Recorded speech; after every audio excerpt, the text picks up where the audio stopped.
Hey everybody, we're back with another phone. This time it's a Samsung Vibrant from T-Mobile. This is a Samsung Galaxy S phone. This phone itself, physically, it's an okay phone. Very thin, plastic yet, at it. The 5 megapixel camera in the back is lacking a flash, which kind of sucks because a lot of the phones nowadays have a flash in it.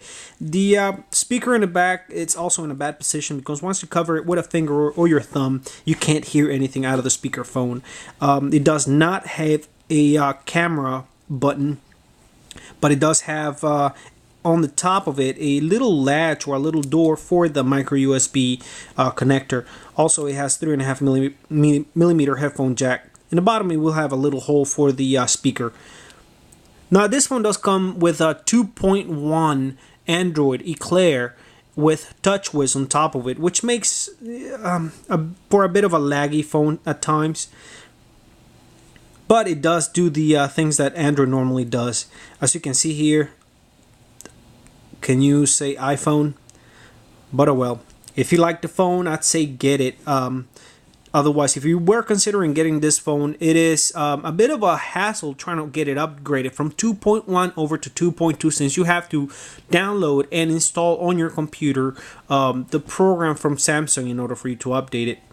The phone, though, once updated to 2.2, will be able to not do much more than 2.1. I mean, it's it's a bit of a problem, simply because you will not be able to tether via Wi-Fi. Now again, this is for the everyday user.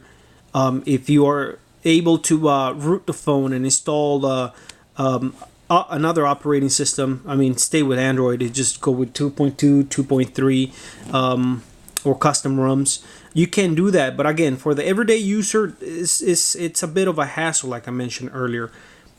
The phone, though, itself is a good phone. The really bright AMOLED screen brings movies basically to life. I mean, it's an extremely bright screen, which I actually like. I wish a lot of the phones nowadays had a phone like screen like this on their phone. Now, this phone, battery-wise, will last you between, I'd say, about a good 8 hours of hard use, between probably 6 and 8 hours, depending on how much hard use you're giving it. I'm talking about making phone calls, data, email, web browsing.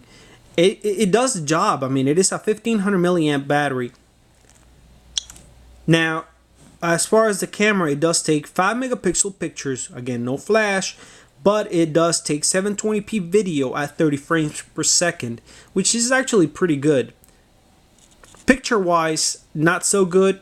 Video-wise, excellent. It is a very nice, crisp video that it does take. Again, this is Samsung Vibrant from T-Mobile. Another get it or forget it. And I'd say if you have to choose a phone between the I'd say the T-Mobile G2, the MyTouch 4G, and this phone, the Samsung Galaxy S or the Vibrant, I'd say go with either. Well, if you don't want a keyboard, I say get the MyTouch. If you want a keyboard, get a G2. Now, if you don't have much money to play around with, these phones go between $200 and $350 that I have seen. Get it if it's that cheap. If you have options, like I mentioned earlier, the MyTouch or the G2, I'd say forget it. All right. Thanks again.